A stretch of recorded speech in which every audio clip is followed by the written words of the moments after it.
What's going on, everybody? This is the second episode of Blast Beats. My name is Zach Reiner, one of your hosts, also hosted by Chris Spooner. How are you doing today, Chris? I am doing great today. How are you doing, Zach? Oh, I'm doing good. I've just for those of you who don't know, I don't think I mentioned this in the last episode. But I am currently recovering from COVID. Actually recovered, I would say. I've been symptom free for 2 days. Excited to get back into the world. Excited to once everything passes and I've reached the certain point, get my vaccine as I've freshly moved into my brand new apartment and things have now settled down for me to do that. But I'm feeling great, especially given the events of the past week. But yeah, today we are here, as I said, for episode two. Last episode was more of an introduction for the two of us, letting you guys know what we listen to, who we listen to, what kind of like our viewpoint into music, how we like got into what we listen to. And today, we left off the last show with a cliffhanger talking about shows. And Chris, I'm going to go back to you. You have recently been to a show post COVID, post everything laxing to a certain degree. Things are going a bit south as we are speaking. But how was that show? Why don't you let us know one, who you went to see and just how you experienced it? Yeah, man. August 2nd, actually, I went out to Clive, Iowa. It's about a 2-hour drive from where I am here in the Cedar Rapids, Iowa area. Went out there to see Spirit Box. It was their tour with Limp Bizkit before that got canceled. I didn't stick around for the Limp Bizkit set. The show started at 8 and I had work at 5:30 the next morning, so I was like, I'm just gonna see the band that I'm here for and then duck out and have an early night. But it was great. Spirit Box was absolutely incredible. They played a 6-song set. They opened with one of their really really heavy tracks, Holy Roller. Um, Yes, I actually listened to that the other day, and I was really digging it a lot. it's incredibly heavy. It's just brutal all the way through, and it is a great way to start off the set. After that, they went into two of their songs, "Blessed Be" and "Rule of Nines." Their fourth song was their kind of single that's starting to put them on the map. I feel like with people who aren't necessarily big in the scene but are aware of it. I think it's kind of getting them more popularity. It's called "Circle with Me." Okay. Really really great kind of anthemic rock metal song.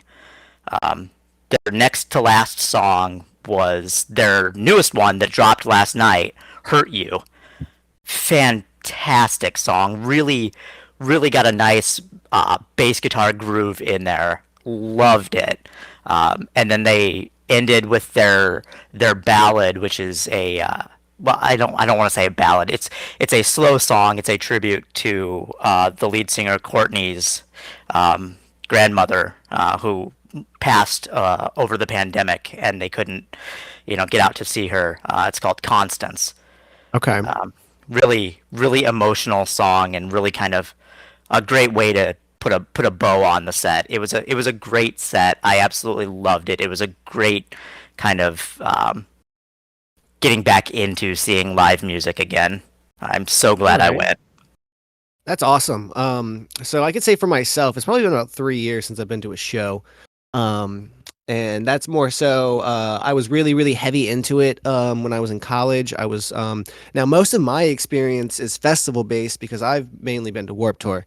Um, but I've been to a few solo concerts here and there. But with Warped Tour ending its cross country tour in the 2018 was the last year, so that was the last year I went. And turning into a 3 show tour, and then actually ending altogether. I haven't been to anything beside. I think I went to like maybe this small little local thing, but I really wouldn't count it as an actual like I went to a show. It was like walk into a like into like a restaurant bar thing and they were playing. So it's a little different than like actually being like, hey, I'm going to go to a show. It's interesting because like my best friend does these shows at this place by us. They've had all these like Hinder. and Saving Abel, like these kind of like rock. They're definitely rock, but they're like kind of like one hit wonders. I don't want to label them as one hit wonders. But yeah, it's been a while since I've been to a show. But the last time I went to one, like as I said, 2018 Warped Tour, Meriwether Post. It was the first time I ever went to Meriwether Post Pavilion in Columbia, Maryland. It was a fantastic venue, glorious venue, and I guess the one thing to highlight about Warped Tour is they have like 6 or 7 stages, all set out amongst the. Now, I normally go to Farmer Bureau Live, which is in Virginia Beach, and that one is the pavilion, and then all of the other stages are in this big flat parking lot. And honestly, it sucks. Every year, it's in the middle of freaking July in Virginia Beach. It is humid. It is hot. Every single time I went, it was like 90, 95 with humidity going well over 100. Uh, Sunburnt every time.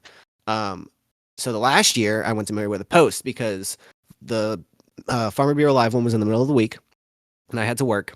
And I was like, all right, Meriwether Post is on a Sunday. I don't work on the weekends. Let's go to that one. Beautiful. Everything is shaded. Even with the setup, there's trees everywhere. It's like in the middle of Columbia, Maryland, in like this like park. And I saw a bunch of bands. I saw Mayday Parade. I was in a really big, heavy. I had broken up with my ex. So I was in a really big pop punk sad boy phase. So I was yeah. We've So all had that phase. oh yeah, yeah, yeah. So it was like State Champs, they had just released a new album. Mayday Parade had just released a new album. I saw Ice Nine Kills, that was really good. Falling in Reverse. Okay. I need to put this out there. For a long time I was really, really, really, really anti Falling in Reverse because I was not a fan of Ronnie Radke, their lead singer. Hmm. I ate my words when they released what is the album? I need to look up the album real quick. Coming Home, I want to say it is. It wasn't anything that they've done recent. It was a couple years ago. Um yes, Coming Home. That album blew my mind, and that was the year that they were on Warped Tour. They were doing main stage, and I sat down and watched that, and it was incredible. Great performance, fantastic performance.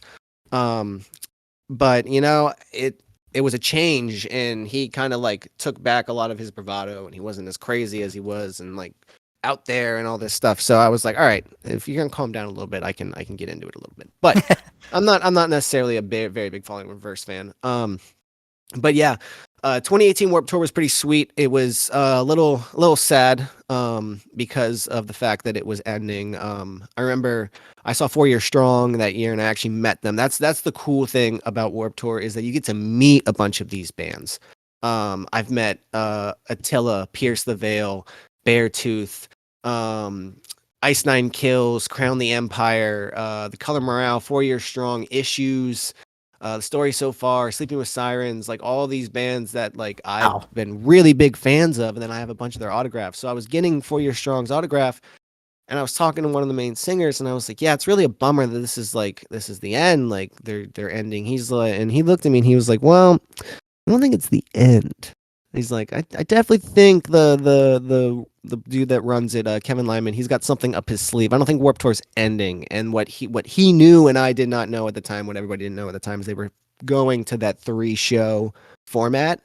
So he was kind of giving people this hint of like, hey, don't despair. We're not ending it completely. And that was kind of cool to have like a band who has been a very integral part of Warped Tour for a long time to just be dropping this hint of like, yeah, it sucks that like we're not going to come to Virginia, but we're going to come to the East Coast.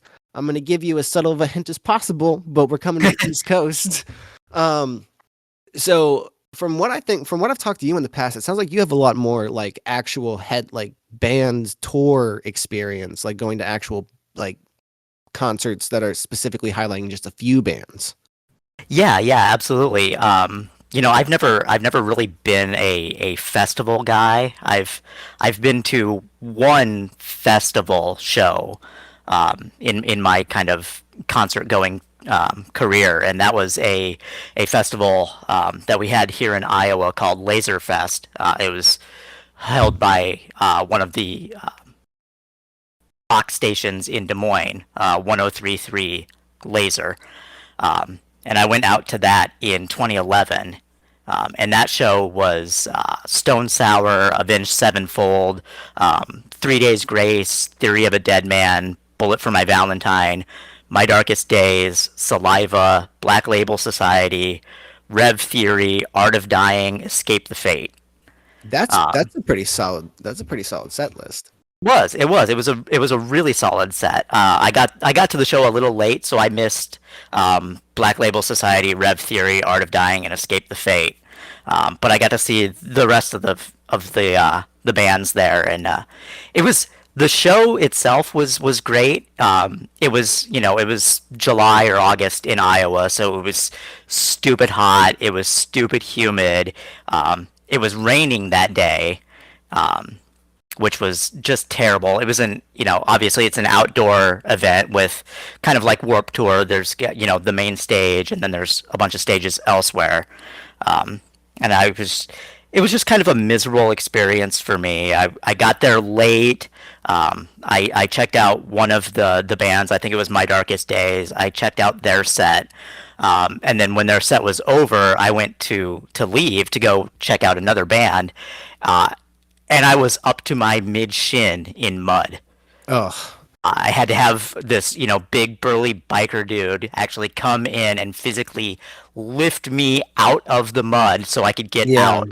yeah, And I lost my shoe. He had to go back and dig around for it and find it for me. It was just kind of a miserable experience. So yeah. I've never really been a festival guy. Um, but I've been to a bunch of just like you said, regular kind of headlining tours. My first one was back in when I was in college, back in 2006, out in Des Moines. I saw Default, Trapped, and Nickelback. Okay, okay. That was my first concert going experience. That was back when Nickelback had released the album that has Animals and Side of a Bullet, and all those tracks on it. So And that was after like saving me and all of that. yeah, Okay, okay, okay. yep. Yeah. And I know this is going to be controversial, but I am a big Nickelback fan. I Hey, always have been. hey, on this podcast, that is not a bad opinion because I love Nickelback as well. I remember listening to Nickelback when I was a kid and just being like, "Yo, this rocks." I love it. Ah, yeah, man. I will fight anybody that says bad things about Nickelback. I love Nickelback. The Silver Side Up album I thought was incredible. I love that album. But yeah, that was my first kind of concert going experience, and then I've been to dozens of shows since then. Yeah, well, we talked last show about my intro to music and how I was raised on country music. So my first concert experience was uh so let's see. I graduated high school in 2014. So it was my sophomore year of high school, 2012. I skipped my sophomore year homecoming and saw Zach Brown band with my mom. Um it was a birthday present. Oh no, gosh, that box came out of nowhere. It was a birthday. Yeah, it was a birthday present. It was a pretty good show. Not necessarily the concert experience that I would have remembered that I've now had in the future from that point. The next show that I would have went to though was also a singular show, and this one is a fantastic story. So this was the next year. This is actually probably in 2014 because if we went in 2012, no, no, no, that would have been 2011. So no, no, no. So it was 2013. My best friend in high school, his name is Scott Pastor. His family invited me to Virginia Beach for spring break. They had a hotel down there that they rented all the time, and they went down. So we had a great time. We went down. There was this arcade along the strip called Flipper McCoy's, and we were playing Dance Dance Revolution and all of these arcade games in there, and having a grand old time playing all these mini golf courses. And one of the days, we bought a pass at this pirate themed. Oh, imagine that, pirate themed mini golf at Virginia Beach. Um, to this pass. It was an all day pass, so you could come. and it was like $15, and you could play as many times as you want all day. So we played like 4 or 5 rounds. In the last round, we're in like hole 16, and there's this big pirate ship that you can stand on and like pretend to like be directing, and you can look out this window, and we all go and look out this window, and there's this bar called Shaka's, and there's this massive line outside of the bar, and we're like, what's going on? What's going on over there? So we proceed to finish our round of mini golf, went back to the hotel, put our longboards back, and then came back and we hit up we were talking to the people in the line. We're like, hey, what's going on here? Like, what are you guys doing? What are you guys waiting for? And they're like, oh, there's this concert tonight. And it's Tonight Alive, The Story So Far, Man Overboard, and this other band named Citizen, which I did not get to see. Um, 3 bands of which I am very, very, very big fans of. The first 3 that I said, Tonight Alive, The Story So Far, and Man Overboard. So somehow we manage to get our hands on 1 ticket, and I've never been to a show like this before. It's like I said, it's in a bar. Never in my life have I been to a show like this before. I'm like 16, 17 years old, and we stand in line for like an hour. And then we realize that there are 2 separate lines. There's lines for people with tickets and lines for people without tickets. So Scott looks at me and he says, hey, let me have the ticket, because if you go in, you're not going to know at all what you're doing. You've never been to a concert like this before. I'll go in, you stay in this line, and I'll wait for you. And I was like, all right, cool. So he gets in, and I wait another hour and a half. Jeez. And I get 2 people from the door. But actually, 1 person from the door. And the bouncer looks at everybody and he goes, all right, guys, we're full. Nobody else can get in. And I was like, you've got to be kidding me. My best friend's in there, and I'm supposed to meet him in there. I was trying to get in and get him wait in the line. And everybody looks at me, and I'm now noticing, I take a second to look around. I'm much younger than everybody else in line. like a good 2, 3, 4 years younger than everybody else in line. And it's like 9 o'clock, almost 10 o'clock on spring break in Virginia Beach. I can't be out past, if you're a minor in the state of Virginia, you're not allowed to be out past midnight. And they knew it was spring break. They have signs everywhere. They're like, hey, minors need to be inside by midnight. And everybody looks at me and they're like, man, are you even old enough to be out right now? And I'm like, guys, it's only like 10 o'clock. I'm 16, 17. I'm fine. And the bouncer looks at me and he goes, all right, you pose 0 threat here. $20 and you get in. And I look in my pocket. I give him $20. I get in. I did not get patted down whatsoever. Every single other person that was walking into this venue was getting patted down like crazy, and they just like, here you go, come in. Awesome show. I got kicked in the face by a crowd surfer. I thought I was gonna lose my front tooth. Great show. We leave. Afterwards, we go around back, and Man Overboard, the last band, is out back just hanging out. And we walk up and we just start talking to them. They're like, oh yeah, what's up, guys? And we just have this like great like back and forth for about like 10, 15 minutes. Go 1 street back, get McDonald's, go back to the hotel. Great night. But it was just like, man, if we hadn't been playing mini golf and looking through a pirate ship window at that moment to see that, who knows if we would have gone there that night. Right, absolutely. But it was awesome. It was great. It was a really cool like first experience, really young, and like not necessarily being in that environment before, not necessarily experiencing something like that before.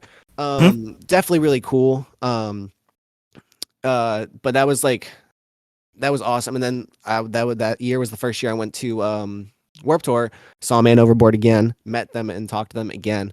That was the year I saw Bring Me the Horizon with the freaking massive crowd.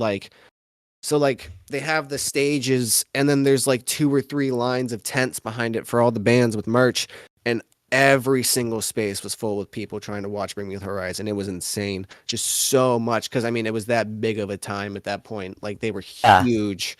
The night before Warped Tour, when we were staying at a hotel in Virginia Beach, because this time my family brought us, and we brought Scott along with us. We met this other band. Have you ever heard of a band called like Moths to Flames?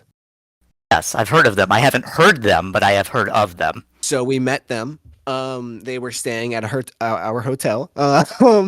Their tour bus was right out front. Um, so that was kind of cool. I have a really really old picture somewhere. I think it's on my Facebook of me with one of the lead singers of like Moss to Flames with my best friend. That was really cool. But the Virgin like the Warp Tour thing is so weird in that sense because literally like the bands and the singers and everybody are helping tear up, tear down. They go to this place, they show up really so like they get to Virginia Beach to show up like really early the day before and they set up that night. Some of these other bands come in, they stay in the local area, and then that morning they go, they if there's anything else to help finish set up, and then the end of the show, they literally are tearing things down the minute a stage has become useless. And then they're packing it all up, driving to the next place the next day. It's insane to like witness and watch. That is insane. It's you think about it, it's just kind of crazy how much actually goes into putting on a tour, especially something of that size. It's incredible the logistics about it. Oh, it is. It's I mean, I think of shows like I mean, this isn't necessarily rock related, but like Bonnaroo and Coachella, and they literally only have like 3 days, but they don't like those concert tickets are freaking outrageously priced Yeah, compared to something like Warp Tour, where I think I spent maybe like $50 every year I went, and I'm seeing like 5 times the amount of bands that I would see if I went to like Coachella or Bonnaroo.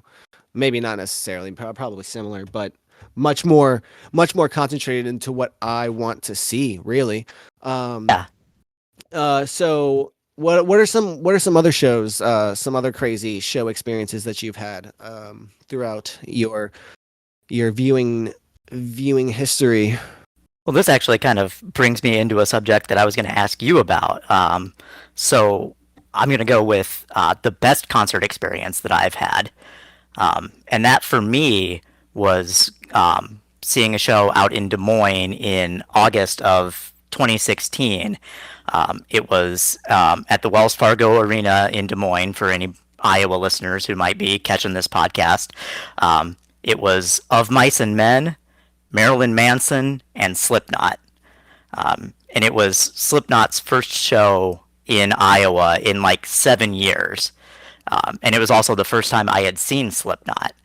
It was an amazing show. The energy there was incredible. You could really tell how much it meant to the guys in Slipknot to be back in their home state, yeah, for the first time in that long. And Of Mice and Men put on a really great set. I was about to say, Marilyn uh, Manson was fantastic. interesting. I was about to say I love Of Mice and Men. They've had a very very weird arc with where they're at, especially with their lineup changes. But I mean right now they're still fantastic. Some of their newer stuff has been amazing. But I was about to say I didn't realize that they opened up for Slipknot. That's pretty awesome. Yeah, Um, yeah, that's amazing, and you say that you were gonna ask me about that because that segues into a show that I have seen recently. Well, not recently. It was about 6 years ago, which is crazy to me. Um, but it was the Summer's Last Stand tour, in 2015, so the year before. Um, and it was Slipknot, Lamb of God, Bullet for My Valentine, and Motionless in White. And I was there pretty much solely to see Slipknot. Motionless in White was awesome, but and I have seen them before, but we missed them. We got there just too late because I had to work that day and got off a little late cutting grass. Um, and then I did get to see Bullet for My Valentine. I never ever in my life listened to either Bullet for My Valentine or Lamb of God. And it segues into Lamb of God is from Richmond. So this hmm? was um their homecoming, what's it called? Their homecoming show on this tour for the summer. And I have never seen, it was at Jiffy Lube Live Arena in Dulles. So not necessarily in Richmond, it was actually in Northern Virginia, but it's the closest they were going to be, unless they count Virginia Beach. But I mean, that's pretty even in distance. Um, I've never seen more amassed jean shorts in one location.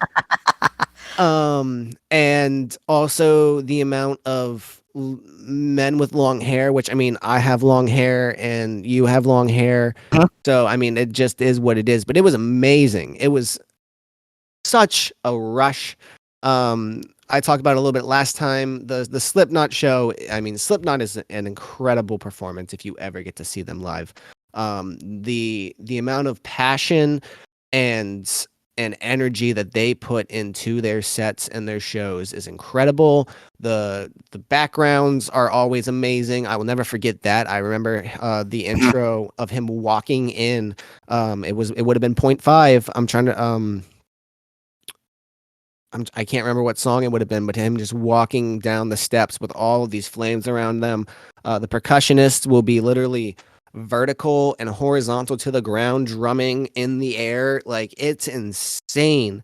If you are a fan of Slipknot or of metal in general, I don't care if you don't like Slipknot. Their show is definitely worth seeing because they back up their talent on their albums with their live performances. Absolutely. The energy at a Slipknot show is just incredible. Probably one of the consistently best bands that I've seen, of the bands that I've seen multiple times. Yeah. Another show, two shows I cannot believe I forgot about that I have also been to. Actually, oh my gosh, three shows that so being going to college and graduating from Virginia Tech allowed me some crazy experiences as far as people that came to Virginia Tech that I got to see. Hmm? Um, and a couple of those in 2015. Now, this isn't exactly metal, but it's still or rock and at all. This is actually hip hop. But Chance the Rapper came to, and Chance the Rapper is one of my favorite rappers of all time. And he came to Virginia Tech and played on campus. And this won't mean much to you, but this was in between his album Acid Rap and then his third album that he put out. And it was a very interesting time where he had a band that backed him up called the Social Oh, Experiment. So he came to Virginia Tech in the concert hall at Burris, and I had like pretty close seats, got to see him, and I'll never forget. It was in the middle of one of his songs. This I don't know why I turned around, but I turned around and I see this guy because I was on the aisle just sprinting as fast as he can down the aisle. And then he gets to the part where there's security, drops to his knees, slides down underneath security, runs up onto the stage, and gets about a foot away from grabbing Chance. And one of Chance's bodyguards from the side stage just comes over and bear hugs him and takes him off stage. And Chance, like everything kind of stops for a second. He goes, guys, I love you guys too, but we can't be doing that. Uh, um, and he actually ended up staying after at the merch tent because it was right outside the concert hall and like signing autographs and stuff like that. I didn't get a chance because it was mobbed and they were trying to kick people out as well. Um, I got to see an EDM. We won the Victoria's Secret like college competition one year, and Diplo came to campus. Very, very, very high profile EDM producer, as well as the Chainsmokers. I saw the Chainsmokers attack. um, some crazy things. But then in 2016, this wasn't at Virginia Tech. This was in the summer semester when I was there. I went to Richmond for XL 102's Big Field Day and saw Blink 182, the Struts, and the Congos. And nice. this was post Tom DeLonge Blink 182, which in my Yeah. opinion is better Blink 182 Yeah. because I don't like Tom DeLonge. Um, it was a great show. Definitely a big notch on my list of shows that I desperately want to go to. That I got to check off. I did have a slight panic attack at the end. I got a little too claustrophobic and did Mm. miss the last like couple, like the last song, and I had to just like get out of the crowd. It was just a bit too much. Um, but it was a fantastic show. I definitely so now that I'm remembering this, so 2016 would be my last show that I went to see an actual like I mean it's still like kind of like a big field day, but it was only like 4 or 5 bands, so it was still technically like an actual like dedicated show. But as I've said, most of my experience has been in Warp Tour. I've had some crazy experiences at Warp Tour. I've seen some crazy things. I've been to, as I said, the two venues that I went to, Farmer Bureau Live in Virginia Beach and Meriwether Post. I've also, in 2015, we were on vacation. My family and I were on vacation in Florida for the week that Warped Tour was going to be in Virginia. So I ended up going in Orlando. My family went to Disney and they dropped me off in downtown Orlando it's actually at the soccer stadium. And I went and did Warped Tour for a day. And that was pretty sweet. I got to see Pierce the Veil that year. Attila had this really cool on stage setup of this like inflatable beer pong, and they were having the crowd play beer pong with them, That's which incredible. is so on brand for Attila. Our Last Night, I got to see them, and that was the first time I had ever really listened to Our Last Night. And a lot of people think of them as a cover band, but they actually have a lot of fire, like cut like original music as well. We Came as Romans. That was a great show. That was before they had I believe it was Kyle Pavone died. That was back like so as I said, that was back in like 2015. So that was a long time ago. Um, but that was great. Memphis May Fire, I've seen a few times. They're a solid performance. In 2014, when I was in Virginia Beach, Sleeping with Sirens played, and I remember so Kellen Quinn, very big heartthrob in the metalcore area in the metalcore scene. And at that time, I it was a very big crowd. I didn't get that close because I didn't want to fight the crowd to get up close. But Yeah. in the middle of the show, they have like the tent in the middle of the crowd that does all the sound and all of the microphones and the lighting and everything like that. I'm trying to remember what that tent is called. It's just like the sound tent. Um, and I mean they'll do like active sound checks before every one. In the middle of the show, he was like, "All right, guys, I want to walk on top of the crowd all the way to that sound tent. Do not pull me in." He was like, "If you guys pull me down, this will end it right here. But I want to walk all the way." And he got probably like halfway, 3/4 of the way there. And it just, there wasn't enough people in the area that were strong enough to hold him up. Um, but it was awesome. He got almost there. That was pretty dope. That was a really cool experience. I'm trying to remember some other things. Oh, my first year that I went to Warp Tour, I was not really into like a lot of heavy music. Um, but I mean, Memphis May Fire, Bring Me the Horizon. I was starting to get into it. But my friend Scott that I went with was really into August Burns Red. I am a very very small, thin human being. I am 5'10", 130. I was actually when I went and got weighed when I went to get checked out for COVID, it said 126, and it terrified me because that's way too light. Um, Yeah, Jesus, man. That's yeah, not I'm 115-ish and I'm only 5 foot.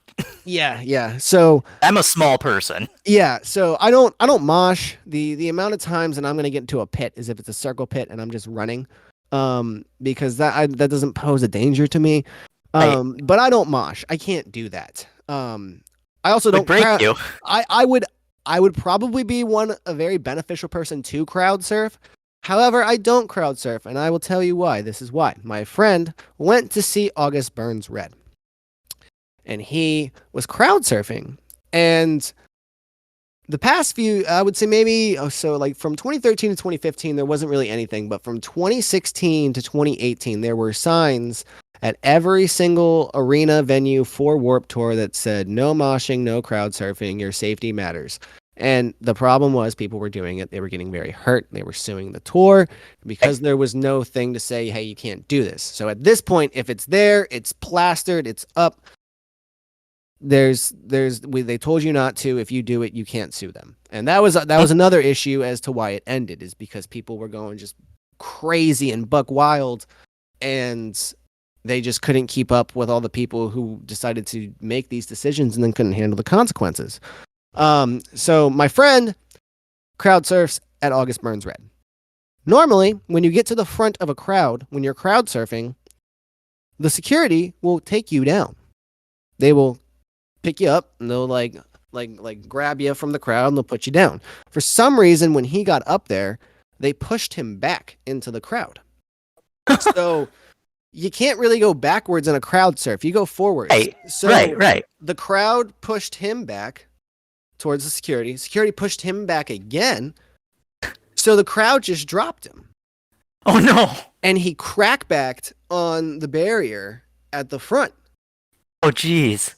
So he gets out, and I mean, I haven't seen him for a while, and he tried to. And now, again, we're like 17, so he had tried to get some like painkillers, and they would not give him any painkillers because he was not 18, and he Right, did not consent, which I think is really dumb because it's Tylenol. It's not like you're giving this kid oxy.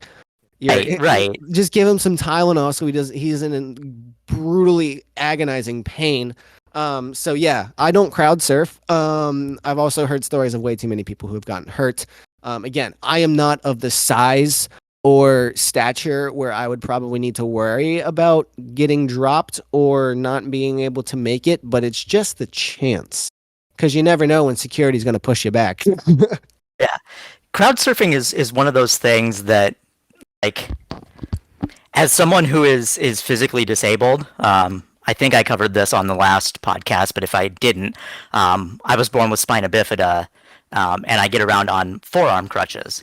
So as somebody who's physically disabled, I've always, I always make sure that I'm not anywhere near a pit, and I've never crowd surfed, but I've always been intrigued about it. I've always kind of wanted to have that experience, but I've never worked up the courage to, point to Yeah, somebody and be like, "Hey, get me up there." But it definitely is something definitely something I want interesting. to do. Yeah, definitely something interesting because I have, being that I've been to many festivals, that it brings a lot of people from a lot of backgrounds, and I have seen a fair few people in wheelchair crowd surfing at Warp Tour, which is just Yeah, I it's incredible. I mean, like giving somebody that opportunity, and I guarantee you, those people are going and they're like, "This is never gonna happen." And yeah, sometimes it's just like a really, really good friend that's really there and like, "Yo, no, you're doing this. We're gonna get you up and like, because that's my friend. I had a couple people that I've gone with who they're like, "Oh, you want to do this? Let's get them up. Let's do it. Let's do it." And I've helped people crowd surf. I'll hmm? definitely get them up there. I just don't want to do it myself. It's just a little too scary to do it myself. Yeah, Um, it's definitely intimidating. But like I've seen pictures of and video of people in wheelchairs crowd surfing, and I'm just like, but I really also kind of want that experience. yeah,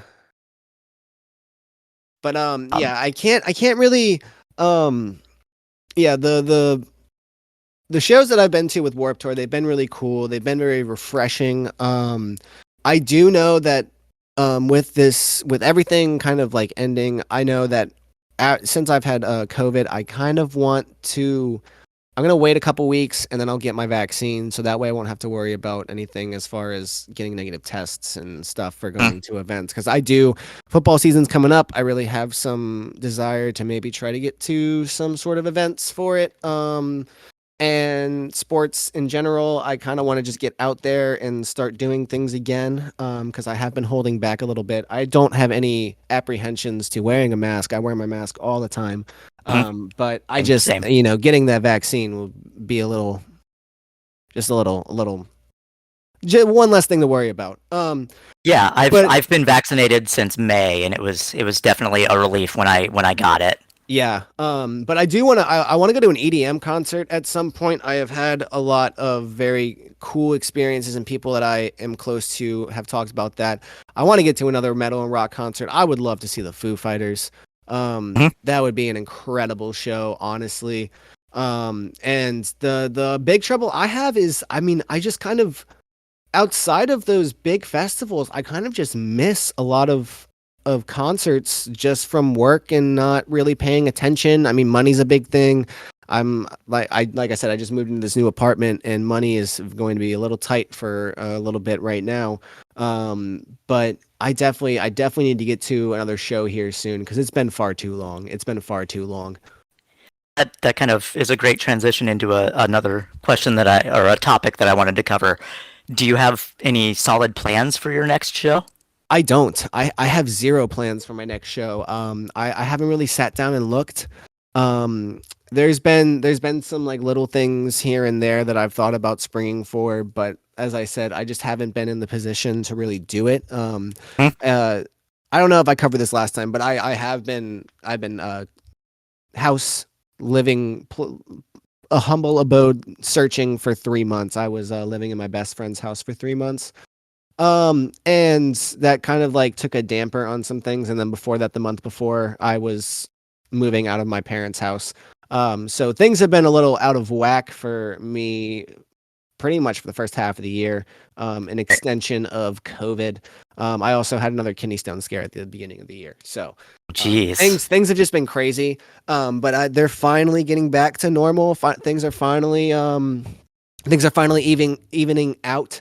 That I'm definitely going to be looking into some more events and hardcore concerts to go to and get some plans nailed down. My biggest thing is I don't necessarily have a lot of people to go with. Yeah, that's always a big thing. A lot of my friends, they like we like a lot of different music. Yeah, I'm in the same boat. I have a couple of friends that I kind of, hit up anytime a show is coming around, be like, hey, you want to take me out to a show? I'll buy you a ticket in exchange for transportation. Yeah, But yeah, the people that listen to my kind of music aren't really around me. I'm kind of the outlier musically, so finding somebody to go to concerts with is kind of a struggle. I remember I went with my dad to Slipknot and Lamb of God, and when we left, he looked at me and he was like, I never realized that a band could say the F word so much." And I was like, "Yeah, it's great. I love it." No, no. But yeah, it's interesting because there are those intersections. But I mean, like my family is not a fan of the screaming whatsoever, and I Mhm. was like, well, if you guys can just get past that they're screaming and look at what they're saying, it would be a lot different. But it is what it is. Everybody has their own, to each their own. Right. Um, do you It's have definitely any? not for everybody. Yep. Do you have any firm plans for shows in the future set down?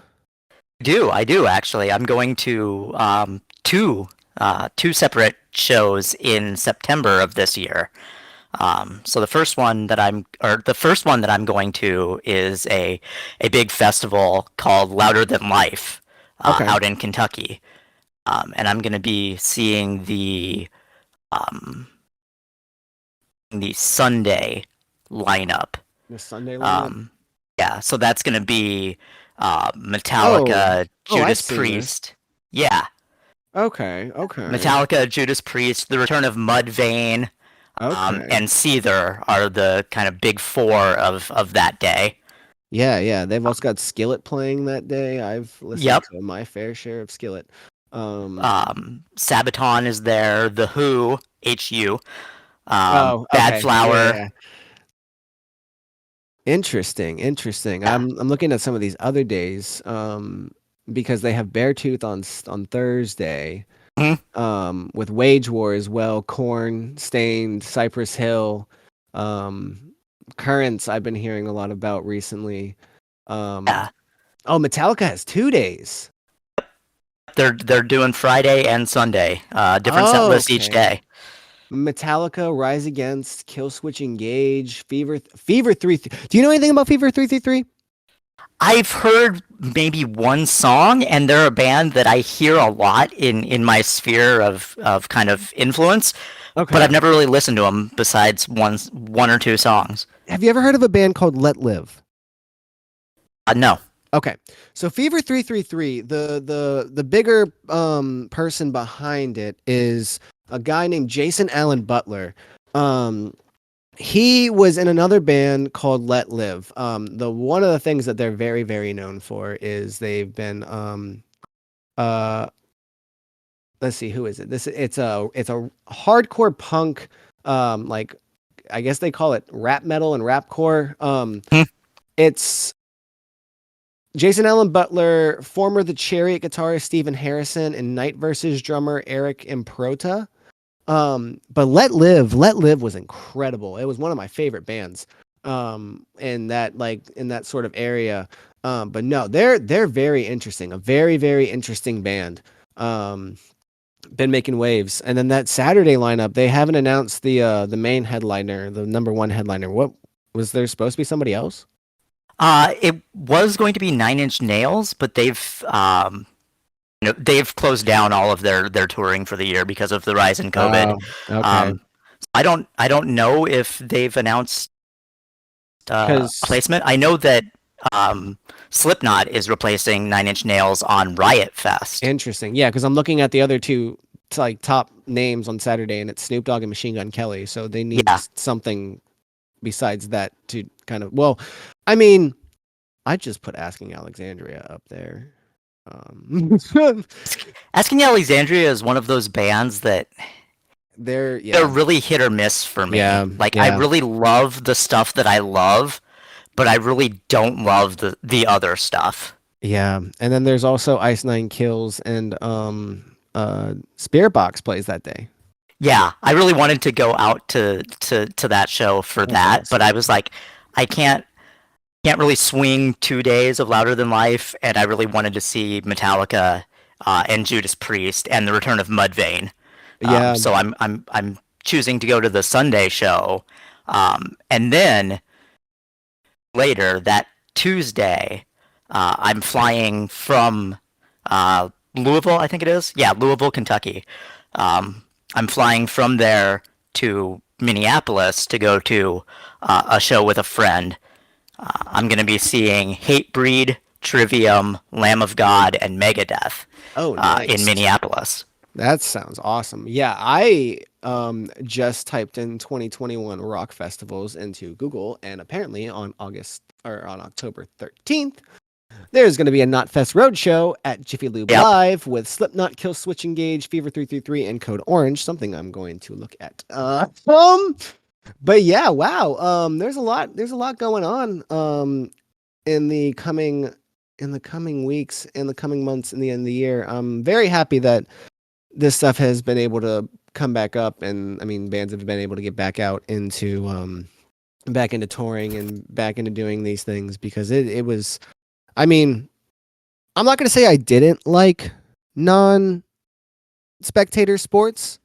It was kind of cool, especially I really, because really enjoyed specifically seeing UFC fights without the crowd. That was that was something that I didn't expect to enjoy that I really did from the crazy COVID world that we had. I understand from the viewer and the spectator side that having the crowd there makes it a lot more entertaining. I felt like it was much more competitive without the crowd. Really felt like you had all of these professional athletes in whatever sport, and it's quiet. If you start doing bad, that's going to start sinking in. That's going to start Mhm. getting to you. You're going to have players out there, and you only have the other players on the team, and they're going to be talking trash and all this stuff. That was the one thing I really enjoyed is that you really got to hear what professional sports were really like without the crowd because it's not quiet on that court. It's not quiet on that field. Um, but it's much better for music and entertainment to have big crowds able to mass again because you can't do shows and you can't have people enjoy it in person. So while sports was nice, we did need to get back to what we were. And hopefully this outbreak right now is just a small blip in the radar and we can get back on track to what we were. But I don't know. Things are getting weird and Yeah, we'll see how they really start going out. I'm Um, I'm I'm nervous for the shows that I've got coming up in September and October. I'm planning on going down to Florida to see the Knotfest Roadshow that you mentioned. I'm going to be seeing their show down in Tampa, okay. and then the next day I'm going to be going up to Orlando to see the Gojira Alien Weaponry and Knocked Loose show. Okay. Um, Okay. and I'm really hoping that all of those shows happen and that the kind of all of the shows that are closing because of the Delta variant. I'm hoping that doesn't extend for the next couple of months. Yeah. I like the only thing, the only other one I would really, the only other band I really want to see is oh no, they are doing dates right now, so I might be able to go see Beartooth at some point. Let me see: Texas, Fort Lauderdale, Virginia, Danville, September 11th. Oh wow, sold out though. So we'll have to figure that out at a different point. So yeah. Well, this has been the second episode of Blast Beats. And we really hope you guys enjoyed. Again, my name is Zach, hosted with my dear friend Chris Spooner. Spoon, if you want to say anything to the people before we sign off. Yeah, just thanks for tuning in, and hope to hear you see you again next time. Definitely. And we will see you all again here very soon. Stay awesome, stay classy, stay amazing, and peace out.